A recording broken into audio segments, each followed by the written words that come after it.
I'm Paula Rogers-Brown, Business Community Manager for Connect Health Tech, and in this episode of Joining the Dots, we explore innovative educational programs that equip individuals with the key skills and knowledge needed to embark on an entrepreneurial journey.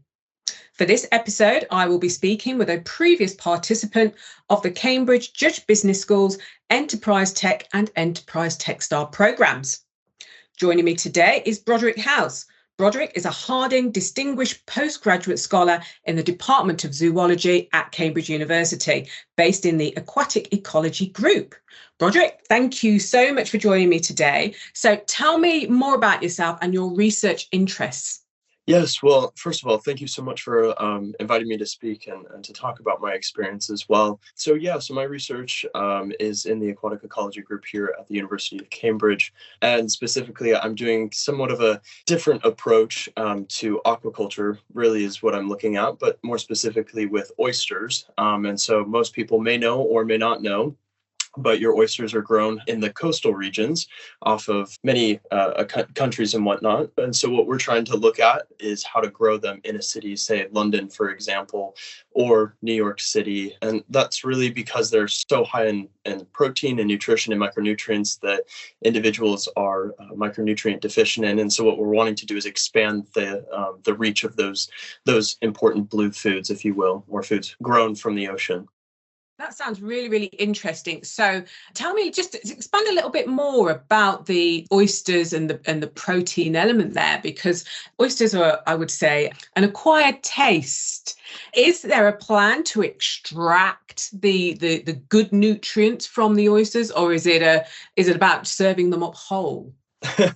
Yeah, no, absolutely. I think, most people veer away from oysters just because of a textural thing or a taste thing. So you're absolutely correct. That's definitely one potential opportunity, is to really grow them and then kind of dry them, apply them into different things that you wouldn't necessarily have to eat raw. But we're also so you've hit it on the head. So we're also expanding and looking at mussels as well. So something that's a little bit more appealing, that people are more familiar with. But that's also part of the research side, is really trying to understand what are people interested in and how do we get them into kind of mainstream culture in terms of eating. There's different cultural kind of expectations around these things as well. So it's about combating that as well. So it's this very complex and excitingly complex situation. But yes, there are ways to kind of dry them out or do different things with them. And we're exploring those as well. So no, you don't have to sit there thinking you have to have this goopy thing. Exactly. Thank God. So tell me, Broderick, what was your path to your PhD work now? Yeah, well, hopefully for anybody listening, it'll be relieving to say that it was not a straightforward path by any means. And so I think that's becoming more increasingly popular, especially after the pandemic, and really having time to think about what we want to do with our lives. So I actually have a background in biochemistry. My original intent was to become a physician. So I am from the United States, so it's kind of broken down differently, where you do a degree and then go to medical school. And so my background, my degree was in biochemistry. And so in that time, I was doing a lot of hospital work, working with patients, as well as doing my degree in training. And so I thought for sure I was going to be a physician.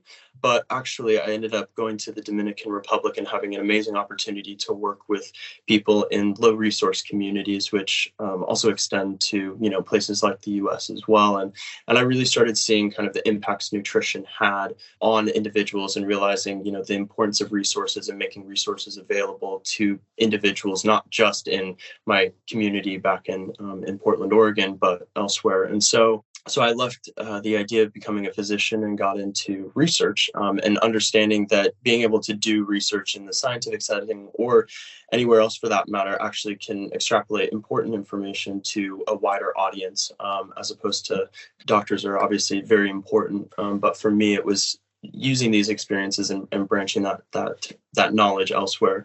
And so I got into the biomedical engineering field.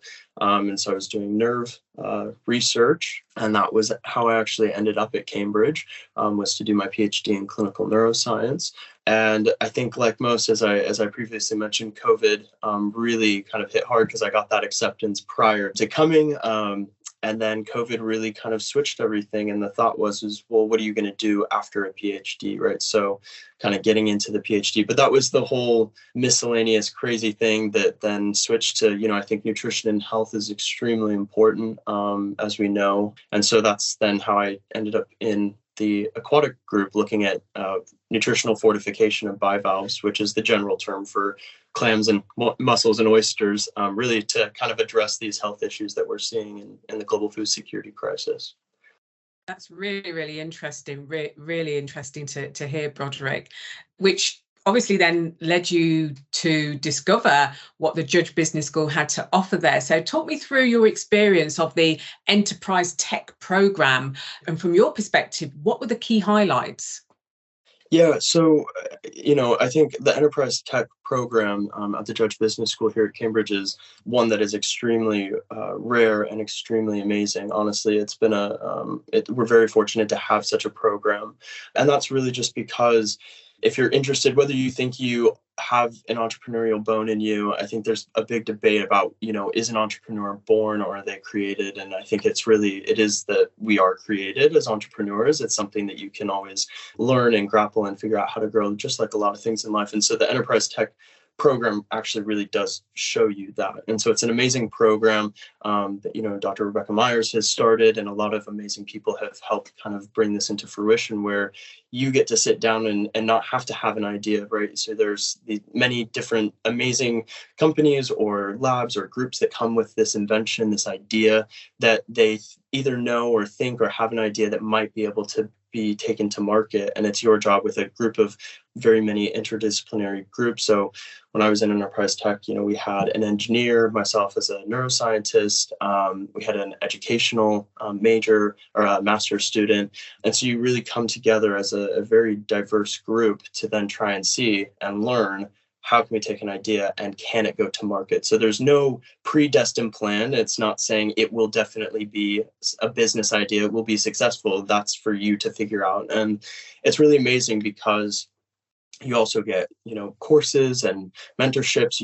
I had no business background going into this, but they, sit you down, you go through some amazing courses to kind of get you up to par. And then you have an amazing mentorship network. And yeah, so I think the EnterpriseTECH program is one that if you're interested or thinking about doing anything entrepreneurial, or even if you have no interest at all in being a business owner or CEO or whatever, I think it's really an amazing program for anybody.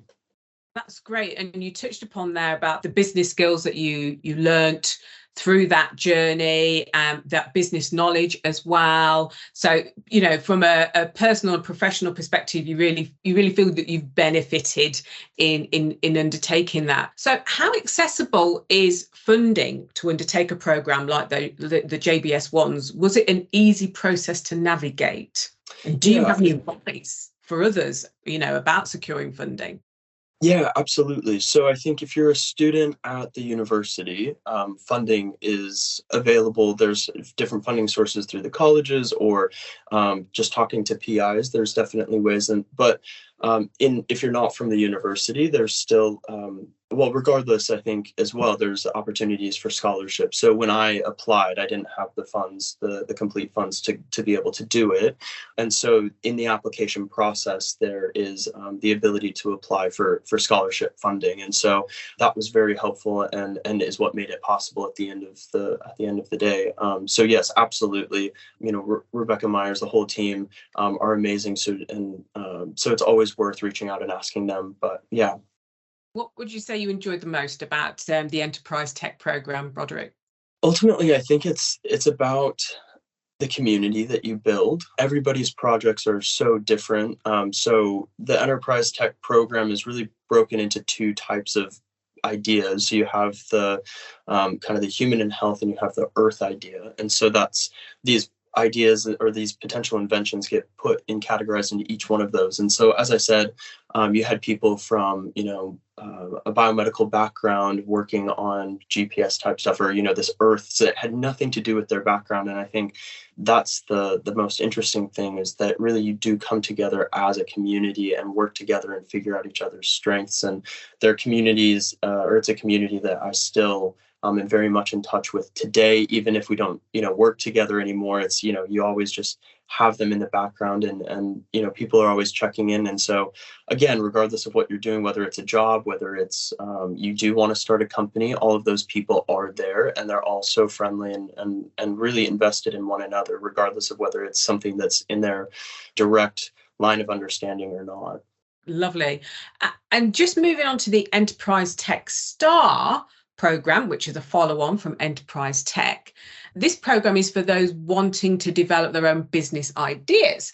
So what was your experience of this program, and how much did it differ from Enterprise Tech for you? Yeah, the EnterpriseTECHSTAR, again, in a way, it's a follow-on from Enterprise Tech, but in its own way and its own right, it's very different. So Enterprise Tech is a fun opportunity to say you don't have to have an idea. You come, you learn, you take these courses, and you work through, and you kind of figure out what it means to really get an idea from start to market. EnterpriseTECHSTAR says, okay, we're going to take that, and now you're going to apply it to something that you want, or what you like, or want to do, or want to see forward. And so it is different in that we had a cohort of 60 or so my year for Enterprise Tech. And we all got split into groups of 5, and you all get a team, and you get a mentor, and then you go through these courses, and you work with the inventors.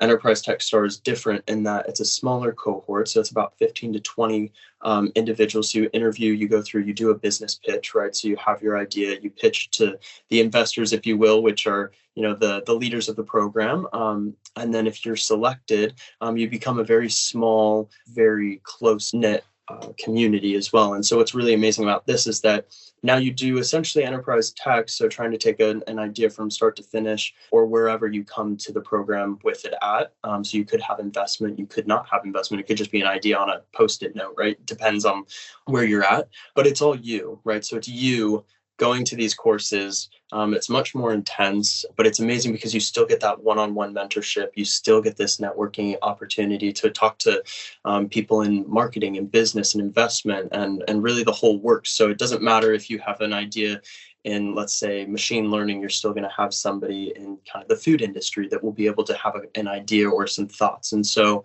it's really amazing because you get to now grow as an individual. You take courses on how to be a CEO, if you're in line to be a CEO, or what does it mean to be a COO? So different things like this. So it's still kind of the same vein as Enterprise Tech, but obviously more personalized and structured to your own personal business idea. Yeah.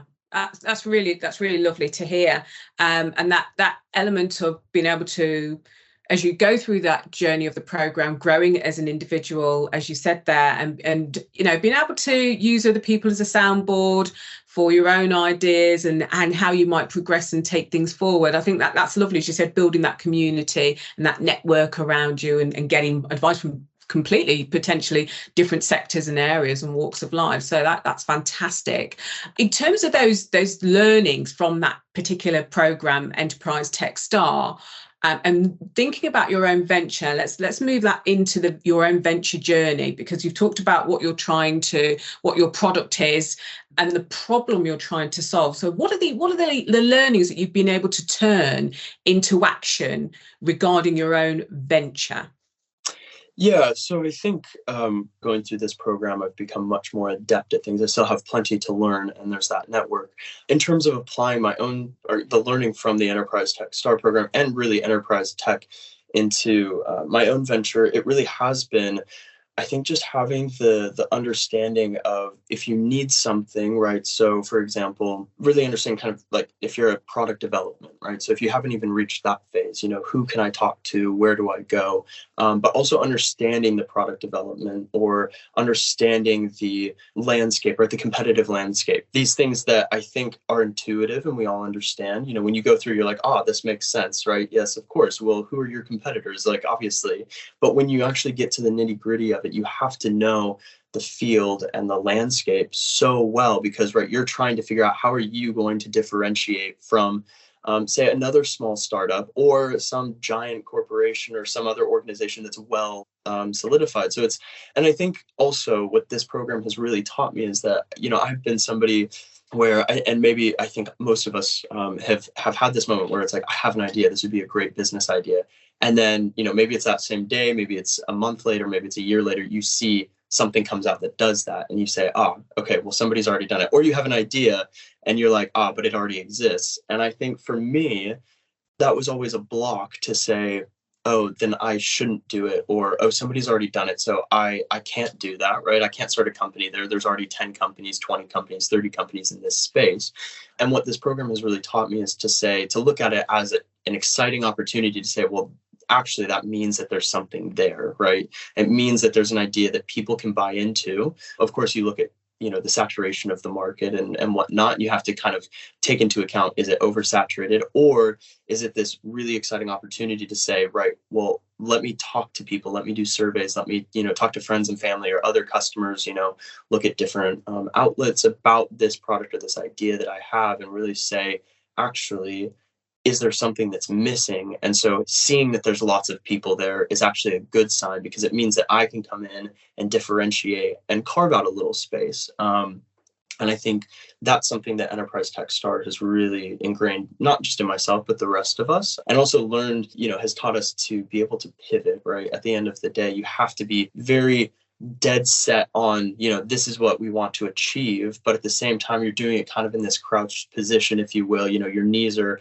nice and loose and bent to say, oh, there's an obstacle here. Great, we pivot, right? And so I think it's that pivoting that really the EnterpriseTECHSTAR and just really this whole community has taught me, that it's not somebody else has done it, okay, I can't do it. It's okay, somebody else has done it. How do we pivot, or how do we keep going in this direction? And I think that's absolutely crucial. And that's such valuable knowledge to be gained there, because that will take you throughout your career, regardless of what you do in your entrepreneurial journey. It's such great advice, and just having that cornerstone of looking at a situation and then thinking, okay, this isn't quite right, but how do I pivot? And that, as I said, that could be in any aspect of your life. So just going a bit deeper now on your product and the marketplace, let's explore that a little bit. What's the gap there in the market for your product application, and who are going to be the end users or customers for it, do you see, Broderick? Well, to get back into my background in nutrition and health, which is, people listening, I do not have a degree in nutrition and health. So this is all anecdotal. This is all subjective. But having worked in healthcare and worked in the ICU, worked with individuals, and now being in a food security PhD here at Cambridge, you really do see how important nutrition is. And so I think that is the big question now, is as we're moving into a landscape where food security is increasing, we have an increasing population, we have increasing food deficits, and I'm not going to get into kind of the political landscape, but we've all understood recently, especially in the last year, right, how politics can have a huge impact in food availability as a whole. And so it really kind of bringing that back into nutrition and health is saying, how can individuals understand what is healthy for them? And I think that's right, how you talk about kind of landscapes as a whole in general, is not just what are the companies as well, but what are these resources as well? How are the politics involved as well? And that's something that I hadn't considered again until EnterpriseTECHSTAR.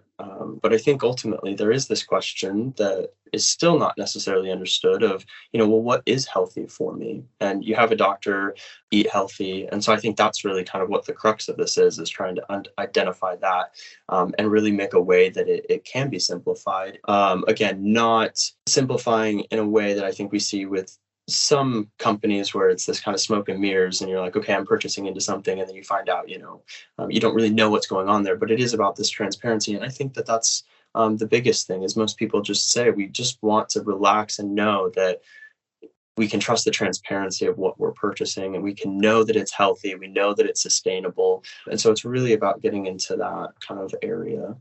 So in terms of the product, trying to grow and harvest oysters in more of an urban setting or metropolitan setting as opposed to in a coastal setting. How is that going right now as part of your PhD work? Because I can imagine it takes a while for oysters to grow, and a PhD is like a fixed time frame. So how's it all going? Yeah. No, you've absolutely nailed it on the head. So ultimately how it's going, it's exactly how you said, right? There's always these days, like any kind of company, like anything in your life, there's the days where you make these huge breakthroughs, and then there are days where you're sliding down that hill. You're like, oh, okay, we've slid back. What is this? I thought we had solid traction. So, and I guess to even go further to to the point of the differentiator, right? Nobody really has been able to grow or has really done oyster growth inland, and that's because, well, there's a lot of different reasons. The ocean provides the water, the temperature, the food, all, you just kind of put them in a bag. And this is a very oversimplified, example or a demonstration and explanation, but essentially you can just put them in a bag, put them in the ocean, check on them in about a year to 2 years time, and you can take them to market, right? You clean them, send them to market. So a lot of people are like, well, why would you do it inland? Because now you have all of these costs, right? So you have to pay for electricity, you have to, supply the water, you have to feed them. It's like they really do become much more intensive, and especially cost intensive as well. A lot of landlocked cities and countries don't actually have access to these highly nutritious and micronutrient rich protein sources at the moment. So that's kind of the big differentiator in that as well. It's an interesting journey that you're on there from that entrepreneurial perspective, because there's a lot of consideration needed around that cost benefit ratio of doing it, as you said, as coastal, inland, costs going up, but the benefits, if you can work that the benefits far outweigh the cost, then perhaps there is, and that's part of that whole entrepreneurial journey of exploration, experimentation, and really just finding out what works, what doesn't work, and where the margins are really in all of this. So that's fantastic. It really is, and it's such an unusual venture, I would say, for Cambridge from my own personal experience. So is it like starting this type of venture in Cambridge? Yeah, it's been a really exciting one. And I think exciting in all of the senses, right? Being able to do something like this in Cambridge. Cambridge by no means is the best aquaculture facility. We have amazing facilities, amazing research, all of this stuff, right? But so I think that's where some people would be like, well, you have other places in the UK that are known to being aquaculture research hubs, research facilities. But I think that's what's amazing about Cambridge is that we do have a ton of amazing intellect, amazing resources, and we're able to build these bridges and connections and, really collaborate with these other people who are in a better position, right? Cambridge is not next to the ocean. So when you're talking about how do we transition to inland, I think it makes it an absolutely amazing opportunity because we're not next to the ocean. So as for me, I can't rely on having the ocean right next to me. So that's exactly what I'm trying to do. But what I can do is leverage these amazing collaborations and networks with these universities that are closer to the ocean to try and understand and work through that. And I think that's ultimately, at the end of the day, I think a lot of people think businesses are, this is my idea, this is what I need to do, everybody else stay out because we need to make a space for us and we need to be the best and we need to get there first, all of that stuff. Yes, to some degree that is kind of in that, right? But I think ultimately you do a disservice to yourself and your company and the rest of, I think, society, customers, when you have that approach, because really what it should be is that collaboration, right? So it's saying we're building this venture that says it's not about me creating a company that's going to become this sole independent thing that then pushes all of the farmers out, the current farmers out. That's not what it's about at all. It's about saying, really, when we look at the health of our planet, the health of the oceans, the health of our populations, how can we diversify the way this highly nutritious food source is being created and provided, right? So it's not about replacement, but actually about diversification. So it's an exciting opportunity to speak with farmers, oyster farmers, mussel farmers, to say, how can we work together to create a way to provide individuals a source of food that they may not be familiar with, but one that hopefully will gain more trust and also become maybe a bigger staple in different things, right? So I think that's what makes Cambridge a fantastic opportunity to do a PhD here. Again, it's really about having that communication and that kind of working together community aspect built into the venture to say, this isn't just me pushing my idea and my way of how I think this problem should be solved onto you. It's saying, what do you need? How can my expertise build something to actually satisfy that? It's a really healthy way of doing business there, Broderick. It's really lovely to hear that that collaborative approach you're building in right from the very beginning, partly out of necessity, as you said. You're in a landlocked environment, so collaborating with other universities or institutes or whomever that can be a part of that journey. It's really healthy, and as you said, you're right. It would be doing yourself and everybody else a disservice by not collaborating. So that's really, really great to hear. And in terms of that ecosystem, because that's really what you're building around there, an ecosystem for this food source and its potential applications going forward. What parts of the Cambridge ecosystem have you tapped into since doing the EnterpriseTECH and TECHSTAR programs? And were they just by chance coming across them, or did you already know them? Yeah, and I think that's an excellent question. It was in Enterprise Tech that I mentally started, kind of checking my own ideas and saying, oh, do I have any business ideas? Do I have any thoughts about what I could do?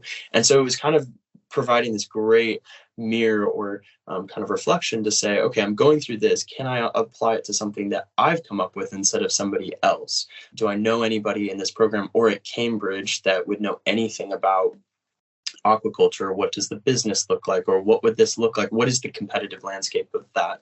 And so then through that, you meet other people that then support you, and so then it keeps going on. So then, I'm now on the committee for helping with the Trinity Bradfield Prize, which is a business competition here at the University of Cambridge, where I've now gotten involved with that. And that was, I think that's really how it's unfolded as an ecosystem to, and really, again, I think it comes with the humility to say, I don't know everything, and reaching out to them and saying, hi, I have this idea. I see that you have this area of expertise. If you have time, would you be willing to talk? And everybody here is extremely busy. So, obviously, but with that said, they're always more than happy to talk and help. And so I think that's really how the ecosystem has kind of opened up as I've gone through kind of this path. But it was by no means I think like most things in life, it was never this community I need to join and this community I need to join and this is what I'm going to do, right? It's each time you come to an obstacle, you say,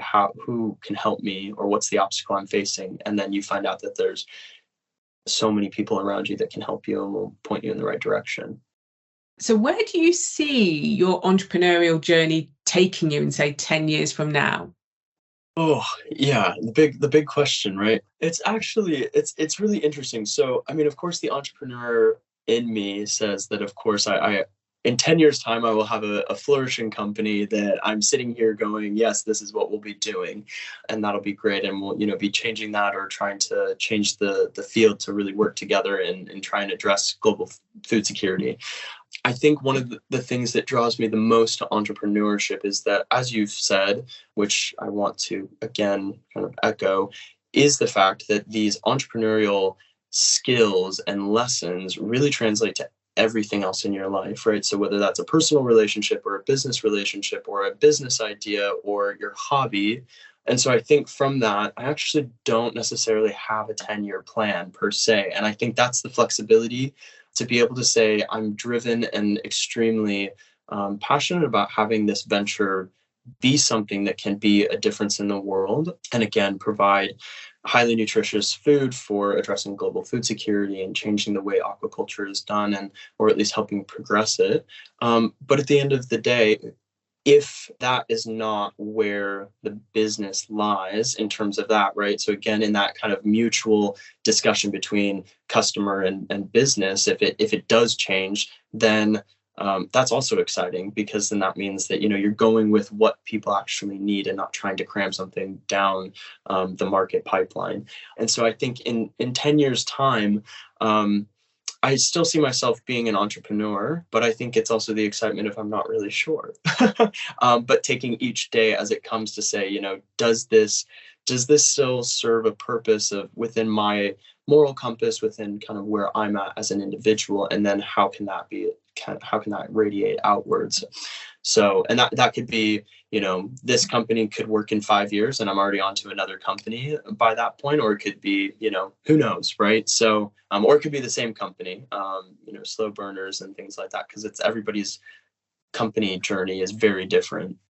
Yeah, but I think part of it, as you said, it's being flexible. It's about being open. Even that in itself is having a plan, because you're not being absolutely dogmatic and I'm doing this and that is the road I'm on and I'm not diverting, but I'm going to see how it goes, and see what's needed. Look at the market. I'm going to pivot if I need to, and I'm going to be flexible and open. Who knows?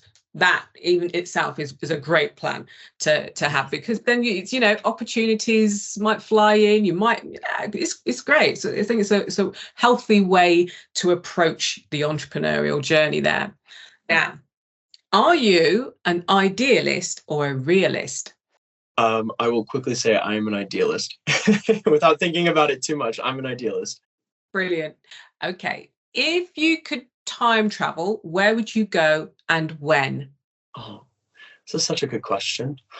Simply put, I think I would go 100 years into the future. But I do genuinely think it would be interesting to say, okay, let's go even 200-300 years into the future and say, kind of, what do we as a population or a species look like? Do we exist? What does that look like? Right? Like, are you going to step out of this doorway, if you will, and it's just going to be a desert or overgrown tropics? I don't know. And finally, would you prefer a night out or a box set binge?